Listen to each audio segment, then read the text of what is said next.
মেয়েটির নাম যখন সুভাষিনী রাখা হইয়াছিল, তখন কে জানিত সে বোবা হইবে।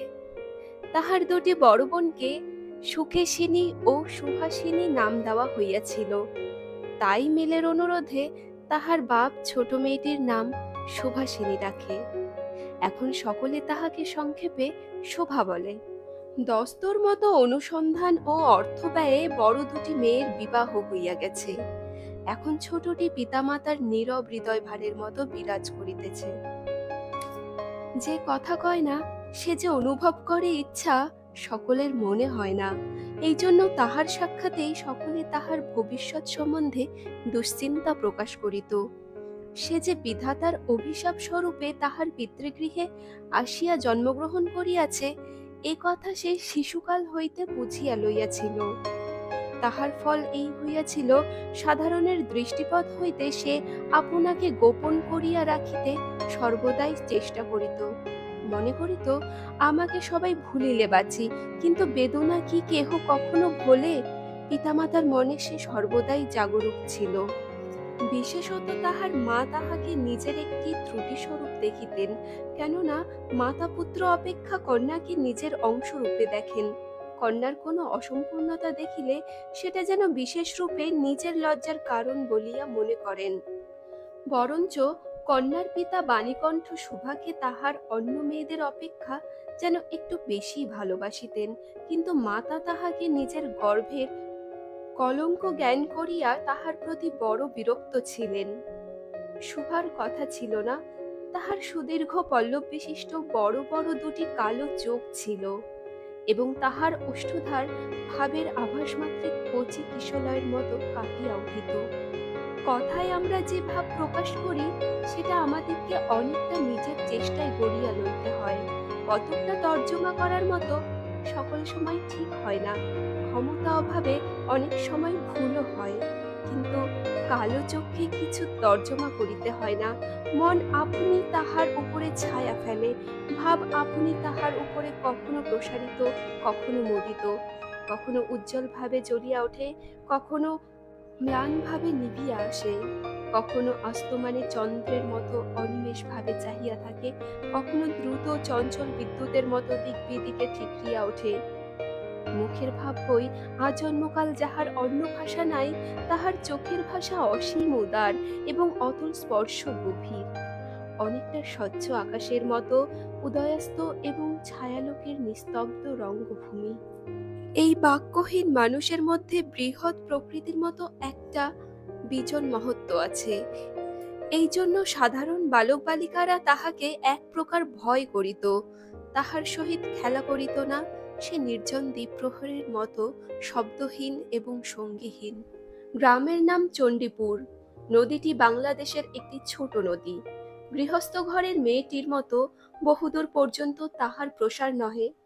নিরলসা তন্বী নদীটি আপনার কুল রক্ষা করিয়া কাজ করিয়া যায়। দুই ধারের গ্রামের সকলেরই সঙ্গে তাহার যেন একটা সম্পর্ক আছে। দুই ধারে লোকালয় এবং তরু ছায়া ঘন উচ্চ তট।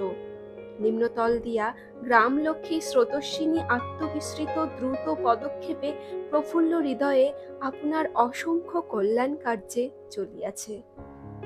বাণীকণ্ঠের ঘর নদীর একেবারে উপরেই।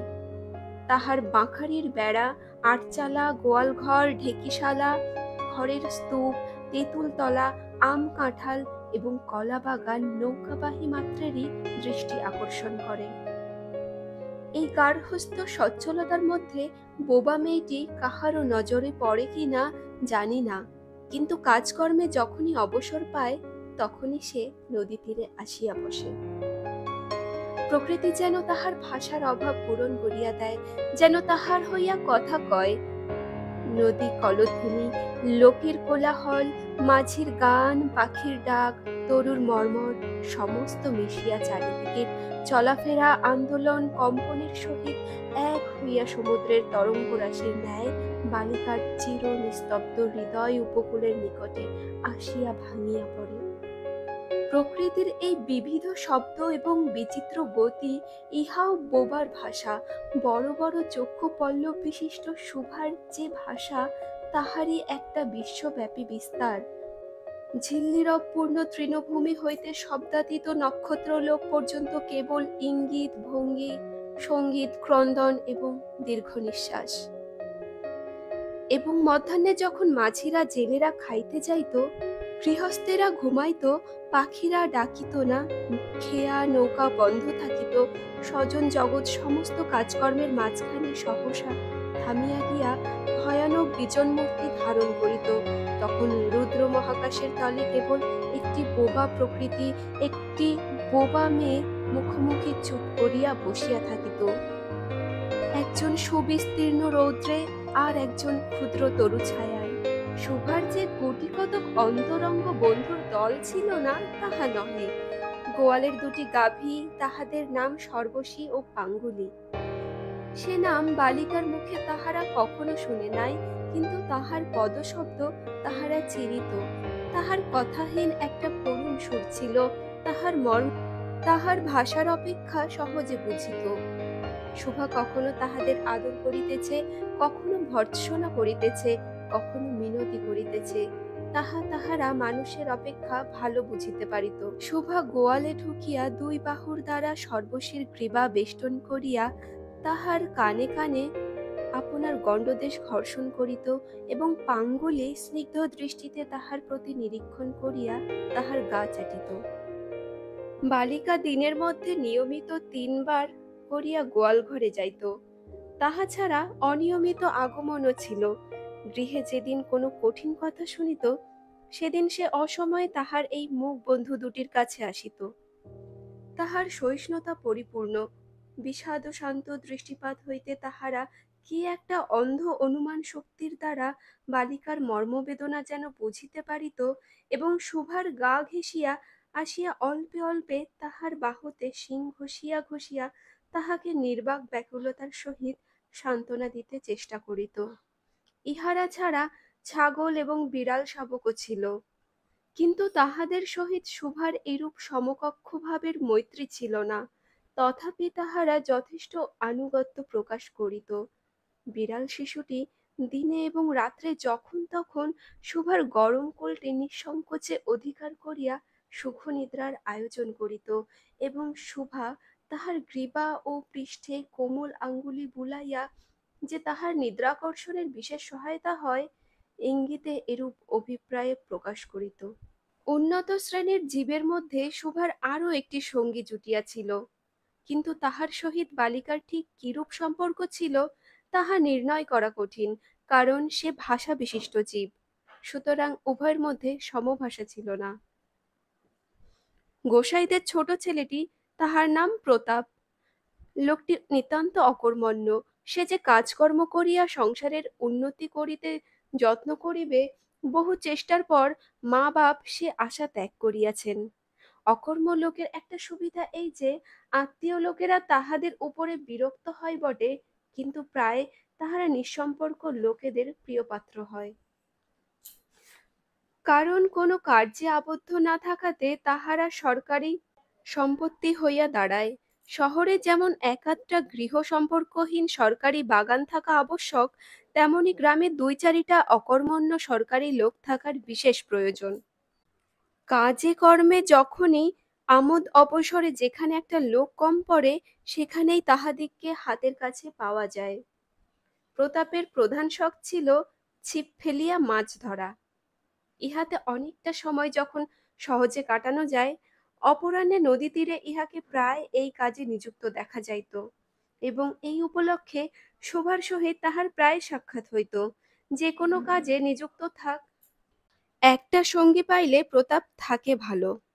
মাছ ধরার সময় বাক্যহীন সঙ্গী সর্বাপেক্ষা শ্রেষ্ঠ। এই জন্য প্রতাপ শোভার মর্যাদা বুঝিত, এই জন্য সকলেই শোভাকে শোভা বলিত। প্রতাপ আর একটু অতিরিক্ত আদর সংযোগ করিয়া শোভাকে সু বলিয়া ডাকিত। শোভা তেঁতুলতলায় বসিয়া থাকিত, এবং প্রতাপ অনতি দূরে মাটিতে ছিপ ফেলিয়া জলের দিকে চাহিয়া থাকিত। প্রতাপের একটি করিয়া পান বরাদ্দ ছিল। শোভা তাহা নিজের হাতে সাজিয়া আনিত, এবং বোধ করি অনেকক্ষণ বসিয়া বসিয়া চাহিয়া চাহিয়া ইচ্ছা করিত প্রতাপের কোনো একটা বিশেষ সাহায্য করিতে, একটা কোনো কাজে লাগিতে, কোনো মতে জানাইয়া দিতে যে এই পৃথিবীতে সেও একজন কম প্রয়োজনীয় লোক নহে। কিন্তু কিছুই করবার ছিল না। তখন সে মনে মনে বিধাতার কাছে অলৌকিক ক্ষমতা প্রার্থনা করিত, মন্ত্রবলে সহসা এমন একটা আশ্চর্য কাণ্ড ঘটাইতে ইচ্ছা করিত, যাহা দেখিয়া প্রতাপ আশ্চর্য হইয়া যাইত, বলিত, তাই তো, আমাদের সুধীর যে এত ক্ষমতা তাহা তো জানিতাম না। মনে করো, শোভা যদি জলকুমারী হইত, আস্তে আস্তে জল হইতে উঠিয়া একটা সাপের মাথার মণি ঘাটে রাখিয়া যাইত। প্রতাপ তাহার তুচ্ছ মাছ ধরা রাখিয়া সেই মানিক লইয়া জলে ডুব মারিত এবং পাতালে গিয়া দেখিত রূপার অট্টালিকায় সোনার পালঙ্কে কে বসিয়া, আমাদের বাণীকণ্ঠের ঘরের সেই বোবা মেয়ে সু, আমাদের সেই সু, মণিদীপ্ত গভীর নিস্তব্ধ পাতালপুরীর একমাত্র রাজকন্যা।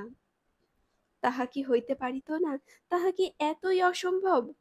আসলে কিছুই অসম্ভব নয়, কিন্তু তবুও সুপ্রজাশূন্য পাতালের রাজবংশে না জন্মিয়া বাণীকণ্ঠের ঘরে আসিয়া জন্মিয়াছে, এবং গোসাইদের ছেলে প্রতাপকে কিছুতেই আশ্চর্য করিতে পারিতেছে না। শোভার বয়স ক্রমেই বাড়িয়া উঠিতেছে, ক্রমে সে যেন আপনাকে আপনি অনুভব করিতে পারিতেছে, যেন কোনো একটা পূর্ণিমা তিথিতে কোনো একটা সমুদ্র হইতে একটা জোয়ারের স্রোত আসিয়া তাহার অন্তরাত্মাকে এক নূতন অনির্বচনীয় চেতনা শক্তিতে পরিপূর্ণ করিয়া তুলিতেছে। সে আপনাকে আপনি দেখিতেছে, ভাবিতেছে, প্রশ্ন করিতেছে এবং বুঝিতে পারিতেছে না। গভীর পূর্ণিমা রাত্রে সে একদিন ধীরে শয়নগৃহের দ্বার খুলিয়া ভয়ে ভয়ে মুখ বাড়াইয়া বাহিরের দিকে চাহিয়া দেখে, পূর্ণিমা প্রকৃতিও শোভার মতো একাকিনী সুপ্ত জগতের উপর জাগিয়া বসিয়া, যৌবনের রহস্যে পুলকে বিষাদে অসীম নির্জনতার একেবারে শেষ সীমান্ত পর্যন্ত, এমনকি তাহা অতিক্রম করিয়াও থমথম করিতেছে, একটি কথা কহিতে পারিতেছে না। এই নিস্তব্ধ ব্যাকুল প্রকৃতির প্রান্তে একটি নিস্তব্ধ ব্যাকুল বালিকা দাঁড়াইয়া। এদিকে কন্যাভারগ্রস্ত পিতামাতা চিন্তিত হইয়া উঠিয়াছেন, লোকেও নিন্দা আরম্ভ করিয়াছে, এমনকি এক ঘরে করিবে এমন জনরব শোনা যায়। বাণীকণ্ঠের সচ্ছল অবস্থা, দুই বেলায় মাছ ভাত খায়, এজন্য তাহার শত্রু ছিল। স্ত্রী পুরুষে বিস্তর পরামর্শ হইল। কিছুদিনের মতো বাণী বিদেশে গেল, অবশেষে ফিরিয়া আসিল, কহিল, চলো কলিকাতায় চলো। বিদেশ যাত্রার উদ্যোগ হইতে লাগিল। কুয়াশা ঢাকা প্রভাতের মতো শোভার সমস্ত হৃদয় অশ্রুবাষ্পে একেবারে ভরিয়া গেল।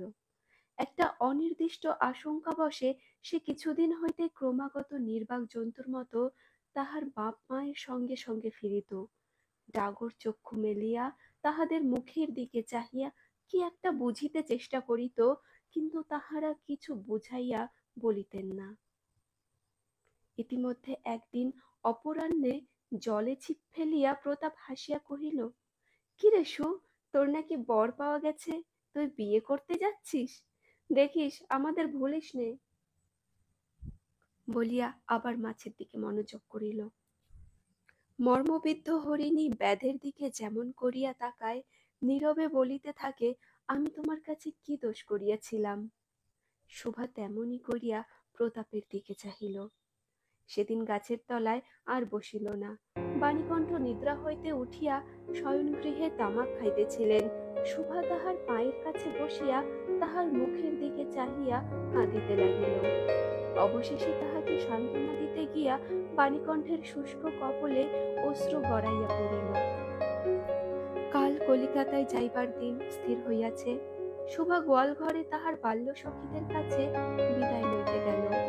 তাহাদিকে স্বহস্তে খাওয়াইয়া গলা ধরিয়া একবার দুই চোখে যত পারে কথা বলিয়া তাহাদের মুখের দিকে চাহিল। দুই নেত্রপল্লব হইতে টপ টপ করিয়া অশ্রু জল পড়িতে লাগিল। সেদিন শুক্লা দ্বাদশী রাত্রি। শোভা শয়নগৃহ হইতে বাহির হইয়া তাহার সেই চিরপরিচিত নদীতটে পুষ্পসজ্জায় লুটাইয়া পড়িল, যেন ধরণীকে এই প্রকাণ্ড মুখ মানব মাতাকে দুই বাহুতে ধরিয়া বলিতে চাহে, তুমি আমাকে যাইতে দিও না মা, আমার মতো দুটি বাহু বাড়াইয়া তুমিও আমাকে ধরিয়া রাখো। কলিকাতার এক বাসায় শোভার মা একদিন শোভাকে খুব করিয়া সাজাইয়া দিলেন। আটিয়া চুল বাঁধিয়া খোপায় জরির ফিতা দিয়া অলঙ্কারে আচ্ছন্ন করিয়া তাহার স্বাভাবিক শ্রী যথাসাধ্য বিলুপ্ত করিয়া দিলেন। শোভার দুই চক্ষু দিয়া অশ্রু পড়িতেছে, পাছে চোখ ফুলিয়া খারাপ দেখিতে হয় এজন্য তাহার মাতা তাহাকে বিস্তর ভর্ৎসনা করিলেন, কিন্তু অশ্রু জল ভর্ৎসনা মানিল না। বন্ধু সঙ্গে বর স্বয়ং কনে দেখিতে আসিলেন। কন্যার মা বাপ চিন্তিত শঙ্কিত শশব্যস্ত হইয়া উঠিলেন, যেন দেবতা স্বয়ং নিজের বলির পশু বাছিয়া লইতে আসিয়াছেন। মা নেপথ্যে হইতে বিস্তর তর্জন গর্জন শাসন করিয়া বালিকার অশ্রুস্রোত দ্বিগুণ বাড়াইয়া পরীক্ষকের সম্মুখে পাঠাইলেন। পরীক্ষক অনেকক্ষণ নিরীক্ষণ করিয়া বলিলেন, মন্দ নহে। বিশেষত বালিকার ক্রন্দন দেখিয়া বুঝিলেন ইহার হৃদয় আছে, এবং হিসাব করিয়া দেখিলেন যে হৃদয় আজ বাপ মায়ের বিচ্ছেদ সম্ভাবনায় ব্যথিত, সেই হৃদয় আজ বাদে কাল আমার ব্যবহারে লাগিতে পারিবে। শক্তির মুক্তার ন্যায় বালিকার অশ্রুজল কেবল বালিকার মূল্য বাড়াইয়া দিল, তাহার হইয়া আর কোনো কথা বলিল না। পঞ্জিকা মিলাইয়া খুব একটা শুভ লগ্নে বিবাহ হইয়া গেল। বোবা মেয়েকে পরের হস্তে সমর্পণ করিয়া বাপ মা দেশে চলিয়া গেল। তাহাদের জাতি ও পরকাল রক্ষা হইল। বর পশ্চিমে কাজ করে, বিবাহের অনতি বিলম্বে স্ত্রীকে পশ্চিমে লইয়া গেল। সপ্তাহখানেকের মধ্যে সকলেই বুঝিল নববধূ বোবা। তা কেহ বুঝিল না, সেটা তাহার দোষ নহে। সে কাহাকেও প্রতারণা করে নাই। তাহার দুটি চক্ষু সকল কথাই বলিয়াছিল, কিন্তু কেহ তাহা বুঝিতে পারে নাই। সে চারিদিকে যায়, ভাষা পায় না। যাহারা বোবার ভাষা বুঝিত, সে আজন্ম পরিচিত মুখগুলি দেখিতে পায় না। বালিকার চির নীরব হৃদয়ের মধ্যে একটা অসীম অব্যক্ত ক্রন্দন বাজিতে লাগিল। অন্তর্যামী ছাড়া আর কেহ তাহা শুনিতে পাইল না।